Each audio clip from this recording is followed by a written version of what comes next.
Magandang buhay po at welcome po sa aking channel. Ang channel po na makakatulong sa inyo sa inyong pag-aaral ngayon pong panahon ng pandemic. Ngayon po ay pipresent ko po sa inyo ang routine and non-routine problems regarding integers. So yung mga problems po na yan, ipipresent ko ay with answers and solution. Ito pong lesson na ito ay for grade 6 at ginawa ko po itong Tagalog version upang maintindihan po ninyo yung aking pagpapaliwanag. At sa ating pong pagpapatuloy, click mo lamang ang like and subscribe upang sa gayon ay ma-update ka sa iba pong video tutorial na aking i-upload sa mga susunod. Sa ngayon po ay nagagawa pa ako ng mga solving problems about the next lesson for grade 6. Ano po? At kung may mga problem ka na gusto mong ipasolve sa akin, comment mo lang sa comment box at tutulungan kitang isolve ito. Okay, narito ang mga example ng routine problem. So, panoorin nyo hanggang sa dulo kasi papaliwanag po natin, isusolve po natin step by step.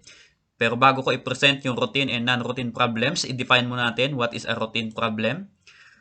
This is a type of problem which has an immediate solution. So, yung say routine, so kaya po natin isolve directly. Ano po? So, ano ba yung mga example nito? So, i-present ko po sa inyo and then solve po natin later on. So, manood po kayo hanggang sa dulo. Okay, number 1. Juan had a savings of 20,000 pesos and then spent 13,000 to buy a new smartphone. How much money does Juan have now? Second, the elevator is on the 3rd floor of the building and then moved 6 floors up. On what floor is the elevator now? Okay, third, Jana monthly Netflix subscription costs 300 pesos. If he charges it to his credit card each month for 5 months without making any payment due to COVID-19 pandemic, how much will his debt be? Fourth, in the past 7 days, Mr. Anton said that the level of water in the pool had dropped a total of 14 inches due to evaporation. Find the average daily change of the pool's level. How about non-routine problems? It is a problem which requires analysis and insights into known principles of mathematics. So, ibig sabihin, medyo mas mahirap pong isolve ng konti ang non-routine problems kaysa sa routine problems. So, ipipresent ko po yung mga example ng non-routine and we will solve later on. So, panoorin po nyo hanggang sa dulo. Okay, our fifth example for our problems. Mang Juan had 1,800 pesos after he gave 400 pesos to his daughter Laya. He had twice as much money as his daughter. How much money did Laya have at first? Okay, 6. One day in Baguio City, the temperature went from negative 2 degrees Celsius to 8 degrees Celsius. Find the change in temperature.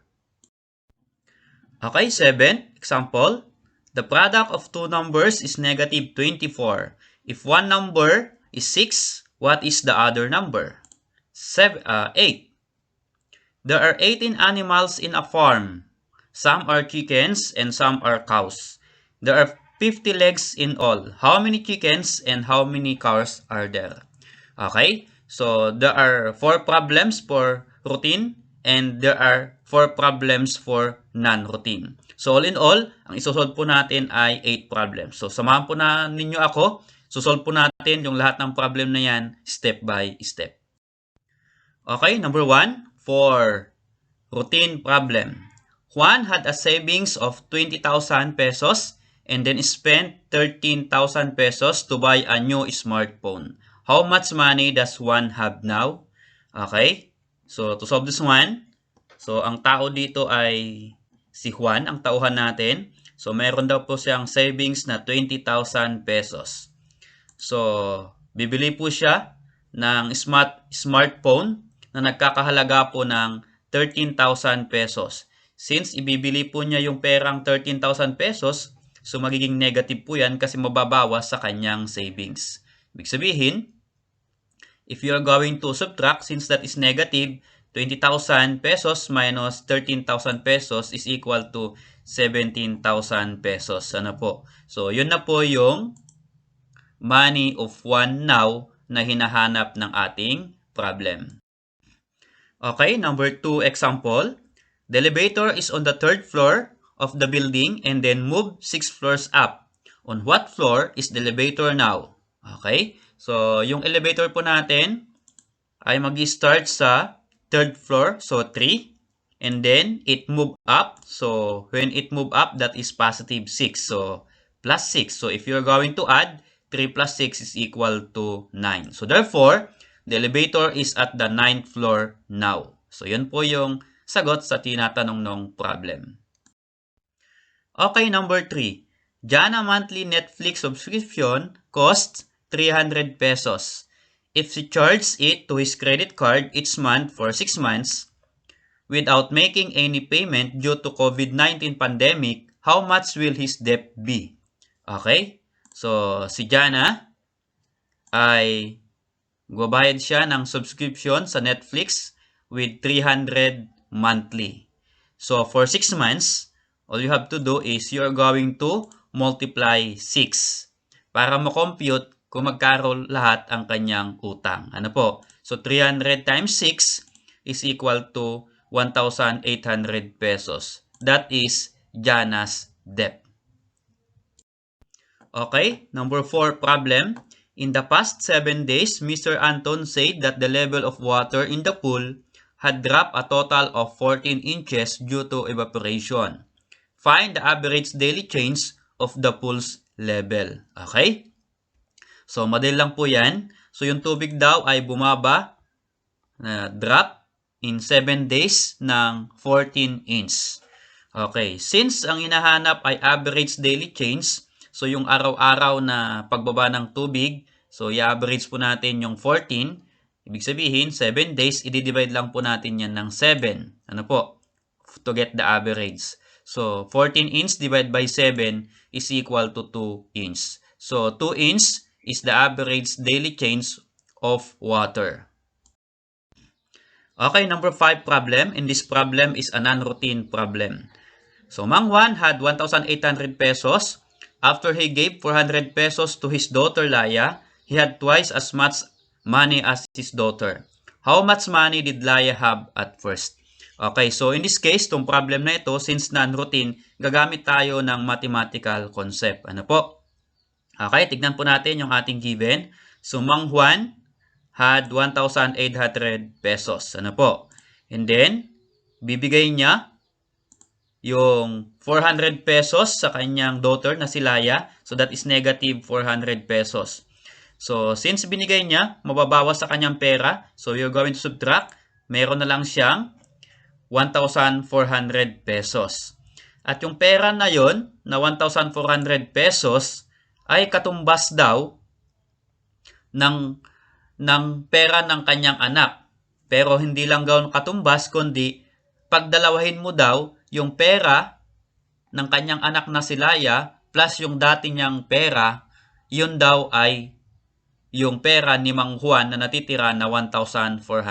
Ano po? So, gagawa po tayo ng equation. So, 1,400, yan po yung pera ni Mang Juan, ay katumbas daw ng yung sinabing twice, 2 times yung 400 na binigay ni Mang Juan plus yung N.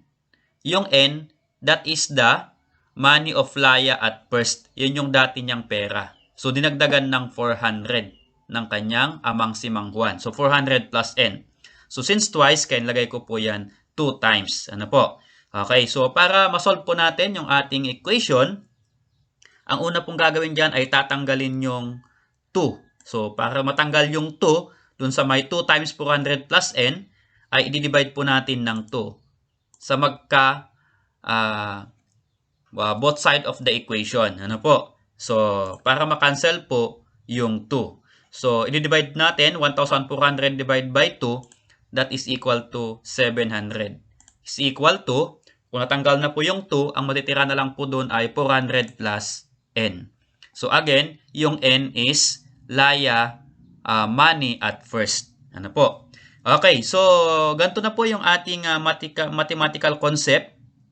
Para makuha po natin yung N, ililipat natin yung 400 sa kabila ng equation. Ano po? So, pag nilipat mo yung 400 doon, dadagdag mo sa 700, since positive siya, pag nilipat mo sa kabila ng equal sign, magiging minus. So, 700 minus 400 is equal to n, yung matitira doon sa right side. Ano po? So, 700 minus 400 is equal to 300 pesos. So, yung n na po na yan, yan yung layas money at first. Ano po? So, meron siyang 300 pesos na dating pera bago siya binigyan ng pera ng kanyang ama.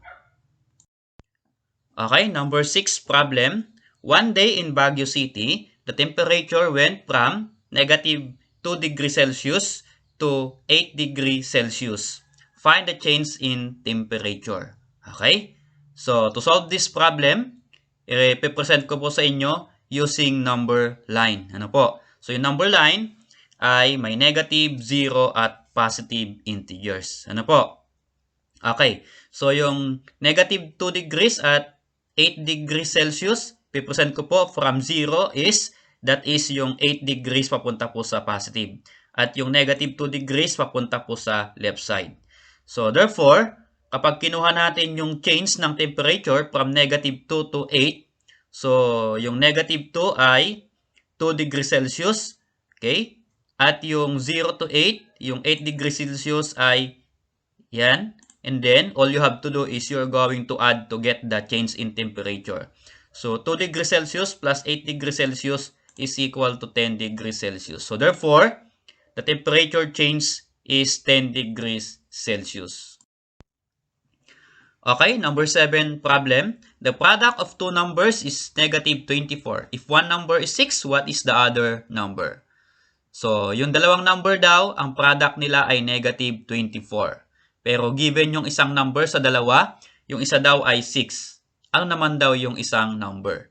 So, yung concept lang yan o mathematical concept niyan ay yung first number times ng second number is equal to negative 24. So, yung one number, gawin natin first ay given which is 6. So, 6 times second number is equal to negative 24. That is the mathematical concept. To get the second number, all you have to do is divide by 6. Ano po? Okay, to both side of the equation. Then, para makancel po yung 6. So, ang matitira sa left side ay second is equal to negative 24 divided by 6 is equal to negative 4. So, therefore, the other number or the second number is negative 4. Okay, number 8 problem. There are 18 animals in a farm. Some are chickens and some are cows. There are 50 legs in all. How many chickens and how many cows are there? Okay. So, ang given dito ay legs and then the total of animals na chicken and cows. So, medyo mahirap itong isolve pero padalhin po natin. Ano po? Gagamit po tayo ng table.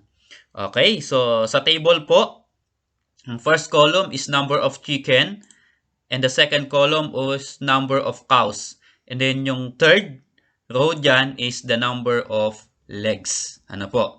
Okay, so all in all, ang animal daw sa farm ay 18. Pero sabi niya chickens and cows.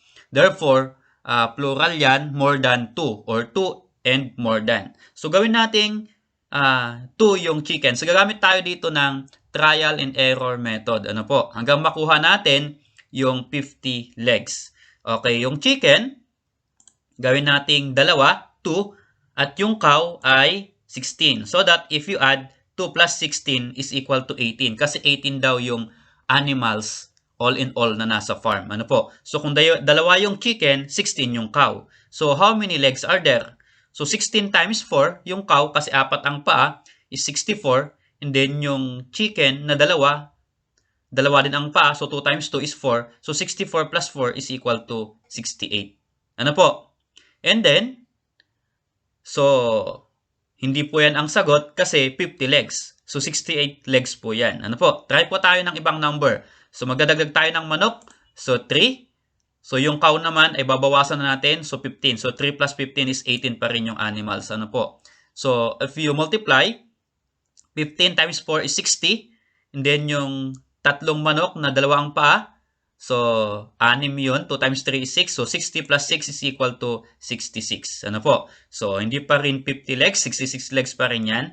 So, dagdag po tayo ng chicken, 4. Babawas po tayo ng cow, 14. So, para nila tayo mag-compute, if you notice, meron na tayong pattern, 68, 66. Ano po? So, ito ngayon ay minus 2 lang po tayo, 64. Ano po? And then, 5 chicken, 13 cow, 62 legs. So, 6 chicken, then 12 cow, how many legs? 60. So, isa pa, medyo malayo pa sa 50 legs. 7 chickens, then 11 cows, so 58 legs. Okay, so medyo malayo-layo pa yung 50. Shortcut na tayo. Gawin nating 10 chickens, so how many cows? Dapat ay 8. So that 10 plus 8 is equal to 18 animals. Okay, so sa 8, 8 times 4 is 32. And then, yung 10 manok na dalawa ang pa, 10 times 2, 20. So, 32 times 20 is 52. Hindi pa rin yan kasi 50 legs.